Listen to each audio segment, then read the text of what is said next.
बुखारी मुस्लिम में मोहम्मद करीम सल्लल्लाहु अलैहि वसल्लम फरमाते हैं, मन साम रमज़ान, जिसने रमज़ान का रोज़ा रखा दो शर्तों के साथ, ईमान व इहतिसाबा, ईमान दुरुस्त हो इसका, अकीदा दुरुस्त हो इसका, अल्लाह को मानता हो, अल्लाह पर ईमान लाए जैसे ईमान लाने का हक बनता है।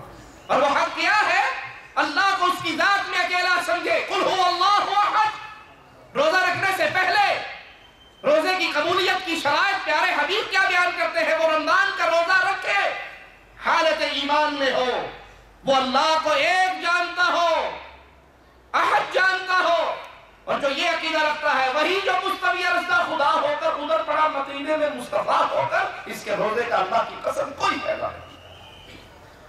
जिसने ये अकीदा रखा, सलातु वस्सलामु अलैका या नूरम मिन नूरिल्लाह, मुहम्मद सल्लल्लाहु अलैहि वसल्लम अल्लाह के नूर में से नूर है। बस आपको नहीं समझ, आप वहाबी हैं, गुस्ताख हैं, आप समझते नहीं है, मारिफत की बातें हैं। वो थे नूर, उतरो तो बशर चोला पाया से। डॉक्टर तारुल कादरी साहब कहते हैं, तुम तो नूर बशर में झगड़ते हो। जब अल्लाह के नबी मेराज के लिए गए तो बशरियत का चोला अर्श पे पहुंच के उतार दिया, अर्श से लामका के लिए गए तो नूरानियत का चोला वहां पे उतार दिया। ना बशर रहे ना नूर रहे, फिर थे क्या? हिक्के जिड़ा ही हिक को डू आखे काफर ते मुशरिक है। इन्ना लिल्लाहि व इन्ना इलैहि राजिऊन।